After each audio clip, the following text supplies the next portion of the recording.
let's see. I'm going to talk about matrix multiplication on FPGAs. So this was a bit of a spin-off of some work that both me and Greg had done that we combined into this work. And the first question that you should ask whenever there's a new paper about matrix multiplication is, do we really need another paper about matrix multiplication? And I'll give you a couple of reasons for why you might care about this work. So the first is that we build a model that actually captures the constants of the FPGA. So the specific resources that we have available to us in the FPGA has been baked into the model so we can exploit them explicitly through this model.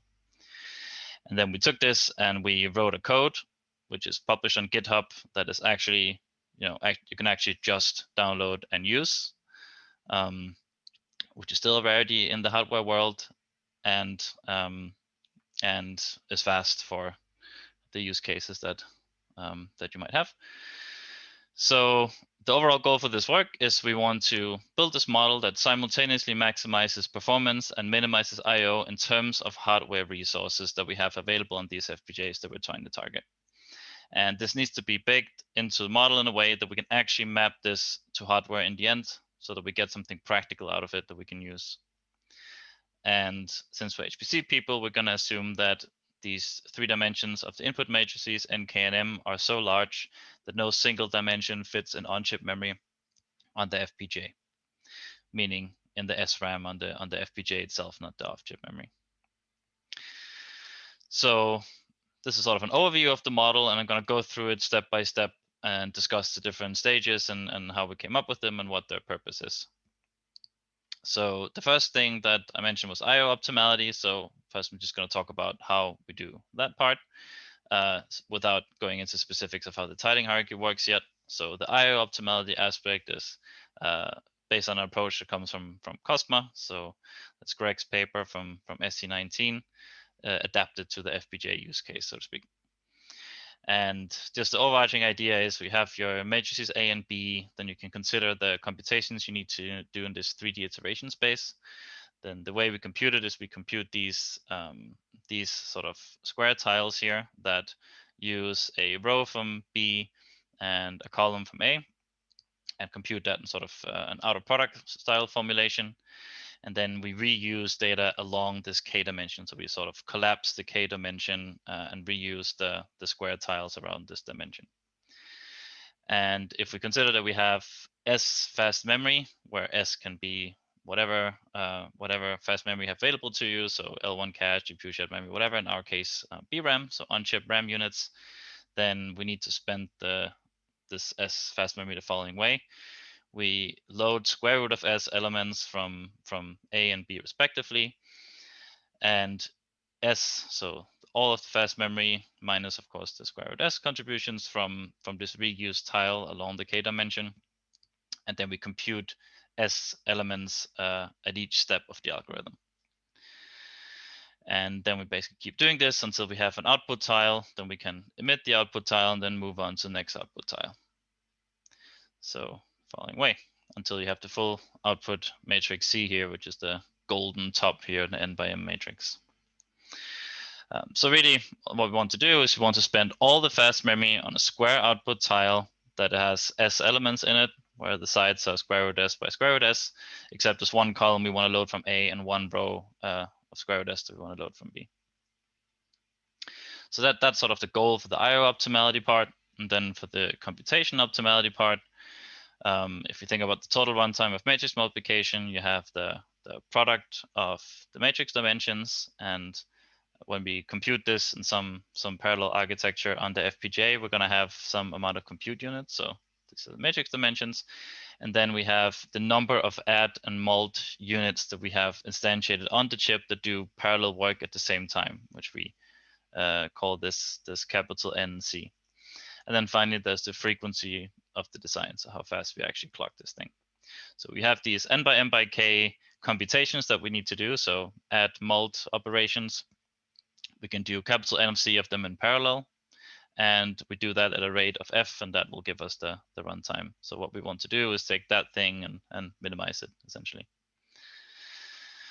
So what does that mean in practice? We want to minimize this thing. That means we want to maximize this F by capital NC. So sort of layman's terms, you want to take our FPGA, you want to cram it full of logic and make sure that all of that logic is actually doing something every cycle of the computation that contributes to the final output. So more formally, if we have the total available resources available to us, this vector R max, then it's a vector because we have a few resources available to us on the FPGA. We have lookup tables, flip-flops, DSPs, and DRAM, and we need to respect the constraints of all of these resources sort of individually. Then we have the cost of the smallest unit of compute. So each of these addition, multiply pairs has some resource consumption, which is again a vector here, RC, which contains addition and multiplication. And then we have a bit of overhead because we need to actually orchestrate this whole computation. There has to be some logic that decides how this whole thing runs. So we consider some additional overhead of a processing element, so of some unit of a unit of what we map onto the FPGA, which has an overhead resources of RP, which then means we can formulate this as an optimization problem. We want to maximize this thing so that for every one of these dimensions, so lots of flip-flops, DSP, VRAM, we need to make sure that the number of compute elements we have instantiated times the amount of resources it uses of that particular kind of resource, plus the number of processing elements we've instantiated times the resource usage of that particular resource is within the constraints of that particular resource. So it's just a fancy way of saying this thing needs to fit, but it needs to fit for every resource individually. So we want to maximize the compute units. We want to minimize the overhead logic within the resource constraints of the device. So that was the overall goal for the computation optimality. So now we're going to jump into how we actually do this. So this whole thing will be a rectangular decomposition of what needs to ultimately be a square output tile. And this has a few consequences for how we can choose these different parameters along the way. But that's essentially what we're going to do. So we're going to start from the bottom and move up. So at the very bottom, we have this processing element tile, and I'll describe what that is. So I said that the minimum unit of computation is this add multiply pair. So this is essentially the smallest possible thing that we can instantiate that can still compute matrix multiplication, so to speak. So we package these into a compute unit, here a CU, and then the processing element tile basically says if we expand this along 2 dimensions, we can cram as many as we want of these in a 2D tile. Then this is what we will call a processing element. So essentially, how many of these compute units do we lump together into a processing element? And these will have the dimensions XC and YC. So this is the notation we'll use throughout the tiling hierarchy, is that we have X denoting one dimension, Y denoting the other dimension, and then the subscript denotes which level of the tiling hierarchy we're in. So we have this processing element thing, and then within the processing element, we also have a bit of overhead resources. So for each of these, we have to pay this R subscript P of extra resources to the resource constraint. So this is now a P, which is now a new sort of thing we can use to tile with. So if we jump back here, we have that our processing element tile is now built out of these compute units, and then we can jump up to the compute tile where every entry in the compute tile is now one of these processing element tiles. So now this is sort of our unit of tiling, and the resource constraint was this. So what we needed to do is we wanted to maximize our compute within this resource constraint. So again, we will just take these processing elements and we're going to replicate them.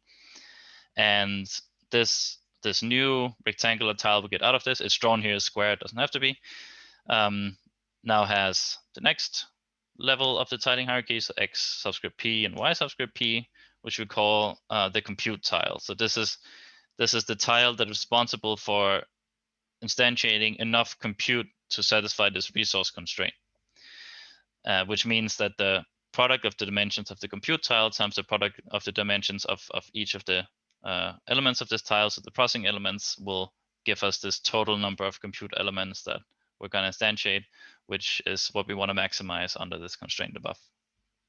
So at this level, we sort of done with these two things together, need to need to map to something that uses all available resources on the FPGA, partitioned into processing elements according to these two levels of tiling. So now we move up into the I/O part. So the next level of tiling is the block tile, and again, every entry of the block tile is one of these full compute tiles. So every entry here corresponds to the full amount of parallelism we have available to our system, and then we have 2 dimensions to tile along that as well. So if you consider all our compute units that now eventually need to be instantiated on the chip, then the assumption is that all of these need to run fully in parallel. They need to be pipelined to execute every cycle. That was the assumption for our compute model. So what that means is that they all need to have access to some sort of memory every cycle, in the sense that they will consume sort of a path, a data path from the compute unit to the memory, corresponding to how much data they need to load every cycle fully. So we cannot share this path because it's in use every single cycle. So every compute unit essentially needs to access dedicated memory. It's not in the sense that it needs to be a one-to-one RAM unit, but it needs to be so that the spaces that they occupy within some memory will only be occupied by that particular compute unit. And the formula for the resource usage of these on-chip RAM units then comes this.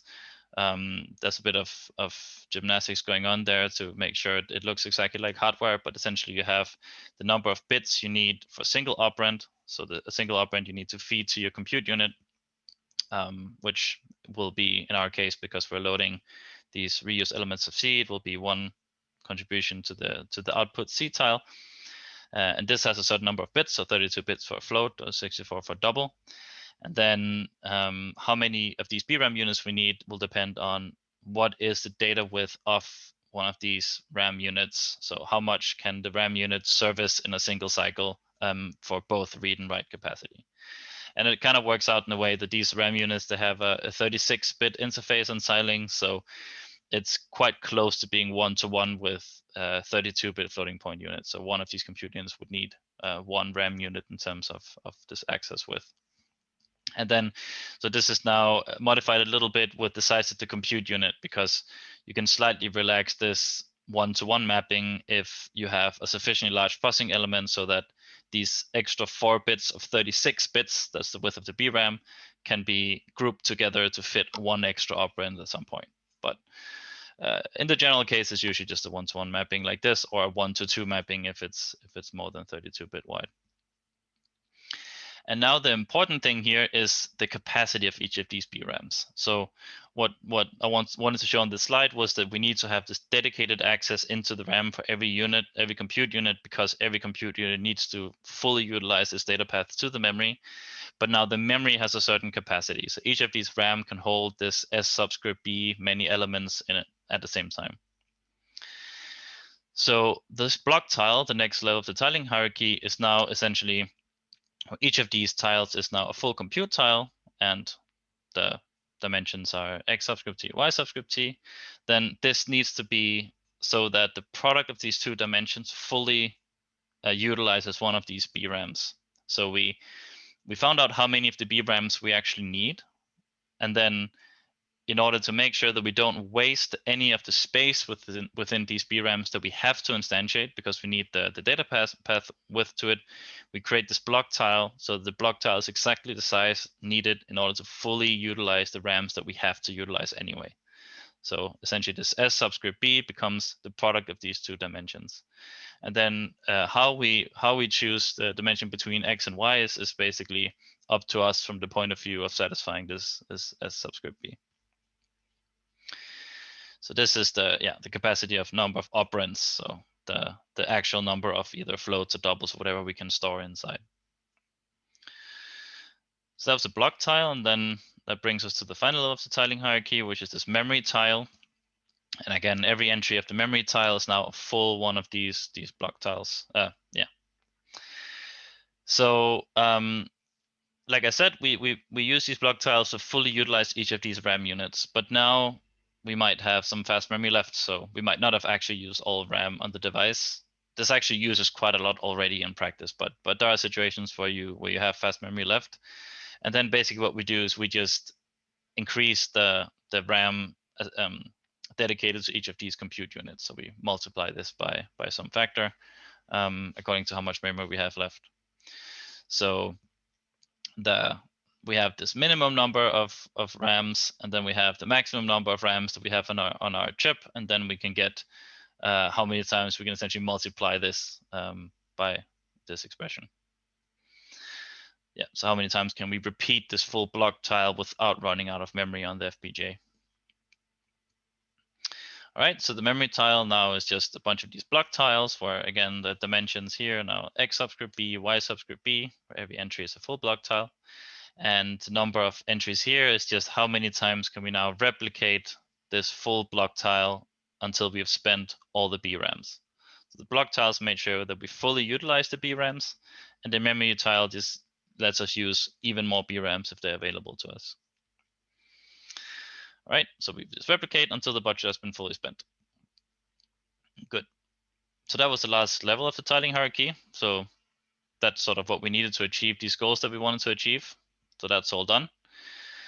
Now the question, yeah, so just to summarize this in terms of sort of the full tile as we decompose it, if we had these, we had at the other level, we had these memory tiles, and then each of these memory tiles was one of these block tiles.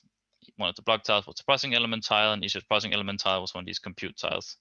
And the total product of all of these will give you the total size of the tile that will actually be this square root s expression, right? So the total tile size that will be mapped into the fast memory. So that's this x total and the corresponding thing for y total. And as we saw in the very beginning, the idea here is that these need to have this very particular size. So these should be approximately square root of s. And for the compute optimality, we had that the compute tile, so the little yellow tile here, needs to be is this n subscript c, which needs to be maximized under the resource constraints. These were the two things you wanted to optimize for.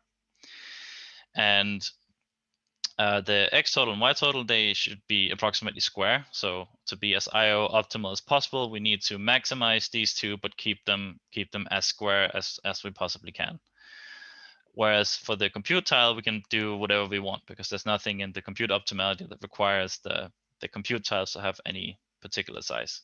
And this is quite useful because it gives us some flexibility in how we design the hardware and some flexibility into trying to match this constraint for the IO tile.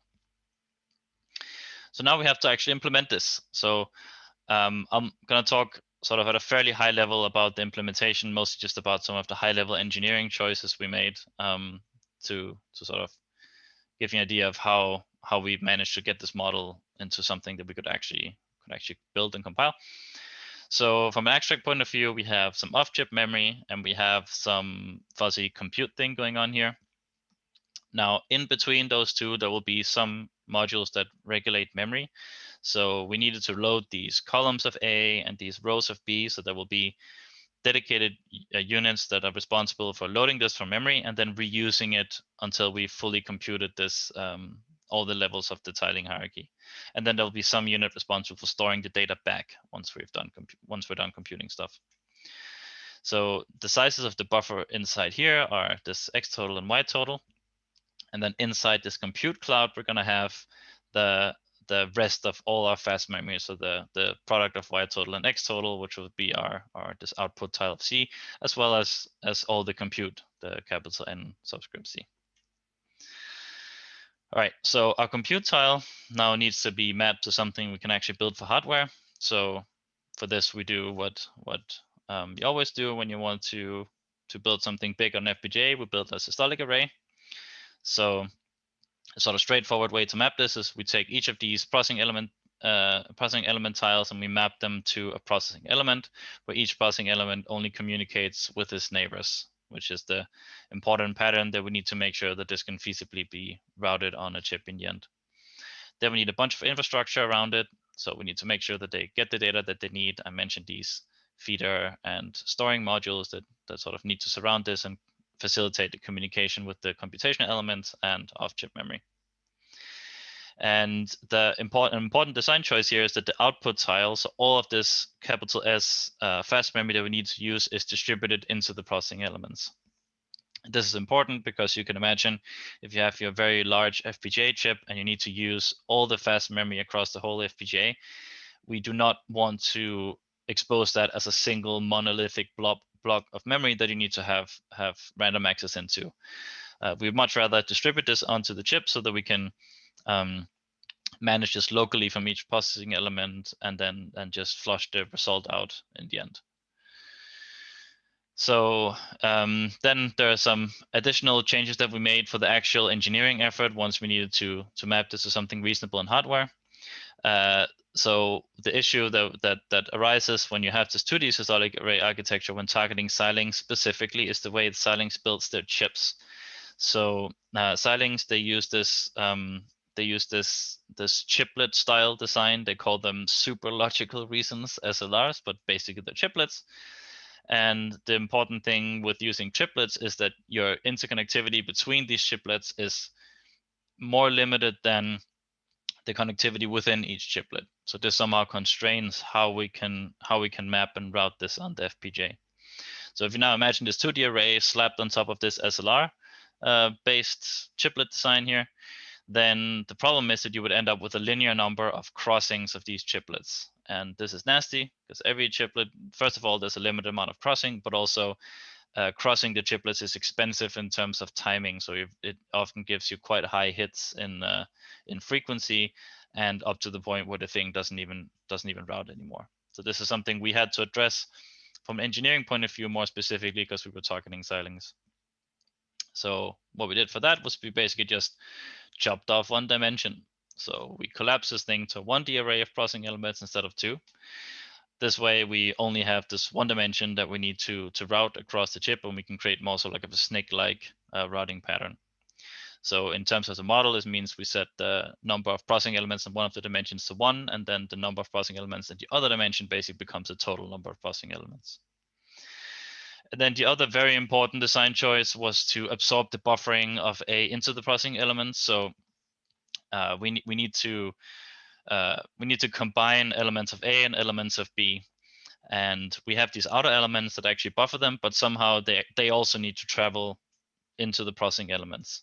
And in order to have this 1D design, the problem is that distributing this can take quite a long time for the data to actually reach all the processing elements they need to reach without going back to some synchronous model that wouldn't fit the processing element design, the systolic array design. So we absorb this into the processing elements. So each processing element is responsible for buffering the elements of A. It needs to combine with values of B.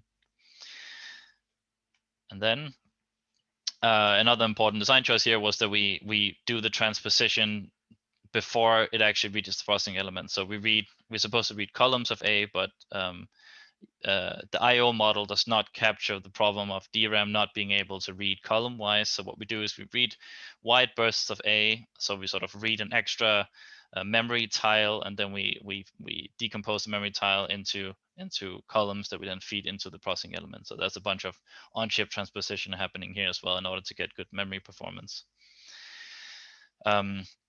And then finally, because this processing element chain gets very, very long now, we needed to add double buffering as well, because otherwise it's actually not feasible for all the buffered values to travel this whole systolic array before the next one is needed. So we would have had to end up stalling the whole design to wait for data to arrive. So we introduced double buffering, so you load the next values of A while you're computing the previous. This has a small impact on the I/O because now we need to have 2 square root of S rather than a single square root of S of these stored, but still asymptotically this is not significant, and in practice it's not really an issue. Now we built this for a bunch of different data types. So this is on the VCU 1525 with SXL 2018.2. These benchmarks were done in December 19, so it's not the newest and the coolest anymore. But the important things to show here was that we can simultaneously maximize the performance and the I/O. So in terms of performance, we set these 2 parameters now they went from 4 to 2 because we had this 1D design. So we have the number of processing elements in one dimension, and then the width of each processing element. And the width is essentially just, you can think of it as a vectorization width. So this would be 112 processing elements in a row with a vectorization width of 16, for example. And each of these then utilize the resource on the FPGA. So they're either limited by DSPs or by LUTs, depending on which implementation of floating point units you use. Keep in mind that Xilinx does not have native floating point units, so it has to emulate them by using other resources. So it depends on which implementation you use, how this is limited. And then we have the I/O part, which is this outer tiling layer. So we choose the rest of the levels of this tiling hierarchy such that it gets as square as possible. This is not always possible. As you can see, some of these are quite far from square, and this has to do with the very large jump there is, and every time you want to create an extra one of these memory tiles, so the outermost tiling hierarchy, you're basically replicating the entire set of VRAMs. So sometimes you get unlucky and you hit a sort of low amount of VRAM consumption, and you cannot take that extra step. But essentially, we consume most of the VRAM, and then the final result is that we can utilize both the logic resource and the VRAM resources, where we can turn the two knobs individually and maximize both at the same time. So in terms of performance, on this VCU 1525, you can do 409 gigaops single precision, 600 half precision, 130 double. And for the integer performance, it's somewhere above a teraflop for the 8-bit and 16-bit data types. And these are just some of the data types we built, but since this is all HLS, can essentially plug in not only any data type we want, but also any operation we want. So you can do things like distance, product, or whatever tickles your fancy using this architecture, because the whole thing is agnostic of the actual operations that we perform. So with a bit of context, so this is always hard in the FPGA world because of all the related work. There's not a single one of them you could actually just download and run. So all of this is sort of an awkward comparison because they all use different FPGAs from different times. And obviously a 2004 FPGA is pretty pathetic compared to a 2019 FPGA. But sort of the best we can do for now. So you will also notice that it's a fairly sparse comparison because a lot of these don't report more than a single number and don't support more than one data type because they're all written in RTL. So all of these are manually implemented for certain data types, so they don't have the flexibility that we have in being able to just switch out the data type for something else. So we're sort of doing okay here, but there are a couple of things that I should talk about. One is this 800 number here. So this paper here is a paper written by Intel engineers, written for the Area 10 FPGA. Again, this is closed source, so I don't know exactly what they did, but this is an FPGA that has native floating point units, first of all, which is a challenge for us. And they also managed to get a higher frequency because of using RTL. So we couldn't quite compete on the raw floating point ops, but given the difference in FPGAs, we could probably do something very similar if we move to that style of device. Then the other is the frequency. So this is sort of a recurring issue for these SLR-based designs. This is something that really holds back the Xilinx FPGAs, is that because we have this chiplet design, we cannot really get to these types of frequencies. And you see the same for Xilinx own designs that they publish for these chips, is they're typically in the sub 200 megahertz domain. So you could also see that if we could actually get up to these types of frequencies, we would really sweep the board with this performance. So this is the comparison to Xilinx's own published results that I showed originally at the conference. So these are now slightly outdated results, but essentially what they had published, we did about a 3.7x performance over Xilinx's own published library, and about a 1.3x over their integer performance. In the meantime, they published some new results. So this is now an FPGA that is newer and stronger than the one that we used. You can see this also runs 150 megahertz.